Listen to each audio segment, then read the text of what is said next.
Okay, so now we're looking at the hammers. These are just a few of the hammers I have in my shop.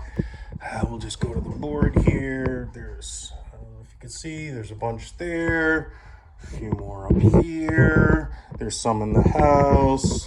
These are the demonstrative ones I'm going to use. But anyways, here we go. So hammers. Yeah, you're going to want hammers in your toolkit. So you can see these two here, these are claw hammers, okay, pretty standard. Just in case anybody is wondering, it is this one here, the claw hammer, red claw hammer with a curved claw. That's what was in Pink Floyd's The Wall. This is a ball peen hammer, okay? I have one. At the end of the day, it's got the hammer head. I think this is more, I think ball peen hammers were a little bit more relevant when we actually had blacksmiths and stuff.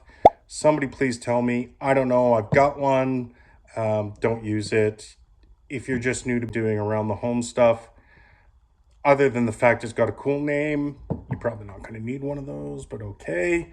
This is a rubber mallet. Ooh.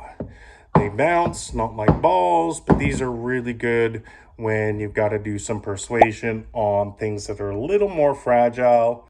Typically, you'll use rubber mallets around PVC and plastic, stuff like that, where you kind of have to force things, but it'll crack easily. Rubber mallets are nice. There's a bit of a technique to it, but really, at the end of the day, I love rubber mallets. I've got two of them. This one here, that is a handheld sledge hammer. So sledgehammers, typically you'll see sledgehammers and they're big like axe. Usually a lot bigger than this. This one, I got myself a handheld sledgehammer.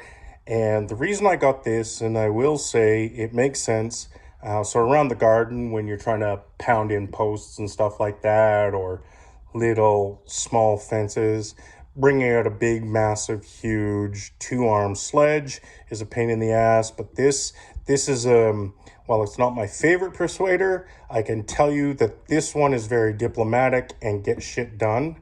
So if you're looking at tools you want to have for sure in your toolbox, you're basically going to want a claw hammer.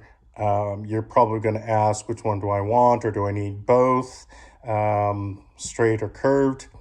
Okay. At the end of the day, for most of the stuff that you're going to do, you probably don't need both. Straights are really good if things happen, you're going to want to pull things apart.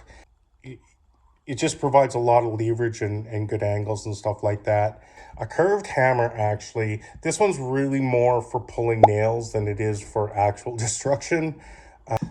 Honestly, at the end of the day, it doesn't matter, especially if you're just loading up your toolbox. Go get a hammer. You find one you like, go ahead and grab it. It's not really going to matter if it's straight or if it's curved.